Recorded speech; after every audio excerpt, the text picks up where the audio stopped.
You see Harbaugh refer to his quarterback decision / indecision as biblical and refer to Solomon and his wisdom. Did you see that? Yeah, I did. I wondered what Reese Davis's thoughts were on that. Well, here's what it is. What you got to realize is, first of all, Solomon knew not to split that baby, right? That's the first thing. But if you dive if you dive a little deeper into that passage in 1 Kings, the other thing that you recognize that I think Jim might have forgot about here is that the mother who had inadvertently smothered her baby had the character flaw that she stole a baby, right? She stole a baby. So her motivation, stole. Yeah. Her motivation was not just to have a baby. It was so selfish that she didn't want the other woman to have a baby. So that's where Solomon's wisdom came in to say, hey, I'm going to split the baby. Knew the mother would react because, see, that was okay with the other woman because that would mean that the actual mother of the child didn't have a baby either. So see, you got to, when you're going into these, when you're referencing Solomon, you can't just go deeper because I think people sometimes dismiss and go, well, were they actually going to let him split the baby? No, he knew that with the woman who had smothered her baby accidentally, he knew that she just didn't want anyone else to have any joy either. So I don't know that the quarterbacks are at that level where one of them will say, no, for the good of the maize and blue, just let Cade have it. I don't think we're going to see that. I think when you look at this situation, I think this situation has an absolute lot to do with. I think I'll go along with you, Reese, and the breakdown is I think it's selfish of Jim Harbaugh because I think he wants to keep both guys. I think you want to not get guys to transfer, and you want to give them, you want to give them a try. Obviously, when you get to this point in the season. And JJ dealt with some injuries this offseason too, which, to be fair, that's something that you had to deal with, and not as many reps probably as you would have liked to see. But I think the staff and everybody probably has a good idea of who they want. But to do this, it's interesting. Maybe it works, dude. Maybe this is something that absolutely comes out and works. I don't know that I've ever seen it. That doesn't mean it isn't going to work real well, but I think that I bet you people in Michigan, and I bet you the team, I bet you somebody believes there's a starter and whoever that they've earned it. But, Harbaugh obviously dragging it out a little bit longer and maybe wants to see the on-field reps, and maybe that will sway it a little bit in a different direction. I do want to hasten to point out, Pete, that I'm not saying it won't work. I'm just saying that you have to fully think out the logic. And Jim's a man who spends time in the Word. I know he does, but anyway. One of my pet peeves in this portal era, and I certainly am not going to be the guy yelling at the cloud, but when you operate in fear of the portal, it you can see decisions all over the country. So this is just a Michigan thing. I'm pulling at 30,000 feet. One of my big pet peeves is the guys who enter the portal in August and September when they lose the job. Because you're just basically quitting, right? And this is what I don't think anyone in this Michigan situation was going to just jump in the portal now. But we've seen a couple times guys lose jobs and then just go join another team before the start of the season.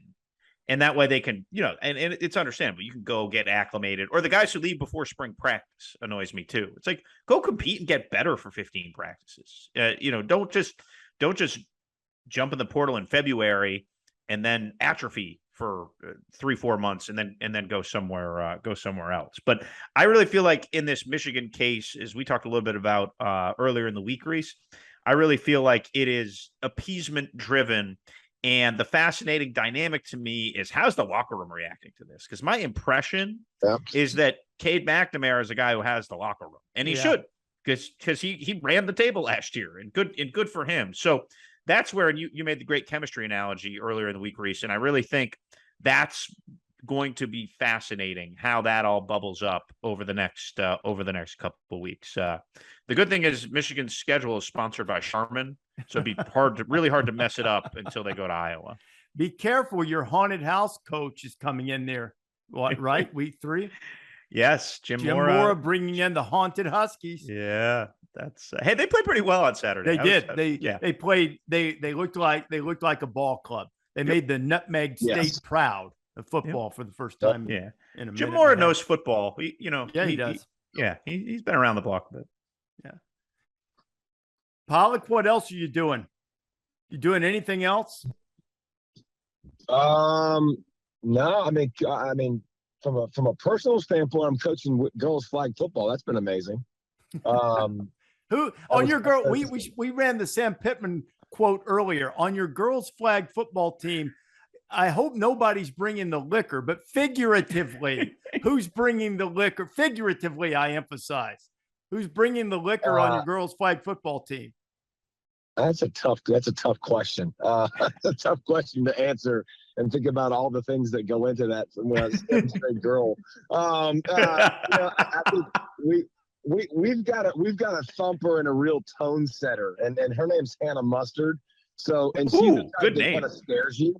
Yeah, she's the type that kind of scares you. Like one of my assistant coaches, one of my buddy Brent, he's never worked with the girls. And I've coached most of these girls in basketball, and Hannah. And he looked at me one day and he's like, "She scares me." I was like, "You're absolutely right, and you should be, because she's just hilarious, quirky. She'll say all kinds of different things." But that's what. And Pete, you're right. I like you bringing up talking about quarterbacks and stuff. Like, it's the personalities of a team that make it fun. It's the personalities of a team that make it go. But if you don't think that people have camps among the team of who they're going to support, like if you don't think, that people are going to say McNamara took us to a great level, McNamara fed me the football, like I'm going to be in his camp. And then if JJ has more talent and he's slinging it all over the yard, he might give me more numbers. There's going to be people that are going to be in that camp. And that's why it's hard to coach and mesh all these things together. And I think the transfer portal, like the transfer portal should be flipping closed right now. It should be flipping closed. The season starts. Coaches are coaching the kids that are all there. The kids are there. They need to fulfill their scholarship this season and be with their team that they've been with, because we've counted on you being here. Like, we've worked with you. We're coaching you. We're pouring into you. If you want to leave after the season, absolutely do it. Do your thing. Go somewhere else. But like the portal should close after camp finishes, and now you go through a whole season and the portal can open back up after everybody's done with college football. And so it's not, you're recruiting guys throughout a season, having to deal with all kinds of other headaches in college football. You got enough to deal with anyways. From a character standpoint and from a greater good of the team standpoint, you're right. There's a very straightforward way to make that happen.